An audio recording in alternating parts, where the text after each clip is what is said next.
আসসালামু আলাইকুম, কুকমিক চ্যানেলে সবাইকে আমন্ত্রণ।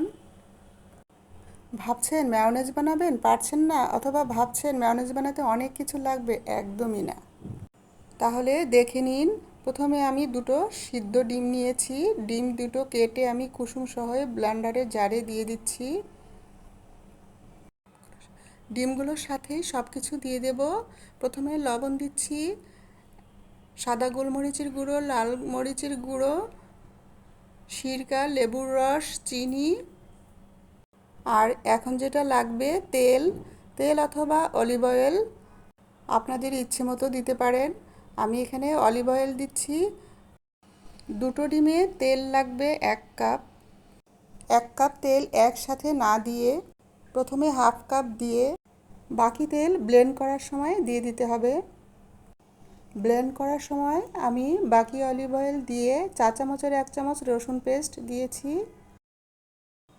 সব কিছু একসাথে ব্লেন্ড করে নিয়েছি। ম্যায়োনেজের টেক্সচারটা একদম পারফেক্ট হয়েছে। হয়ে গেল দুর্দান্ত স্বাদের পারফেক্ট ম্যায়োনেজ। আপনাদের কাছে কেমন লেগেছে জানাবেন। যারা কখনো ম্যায়োনেজ বানাননি, আমার রেসিপি ফলো করে একবার বানিয়ে নেবেন। আল্লাহ হাফেজ।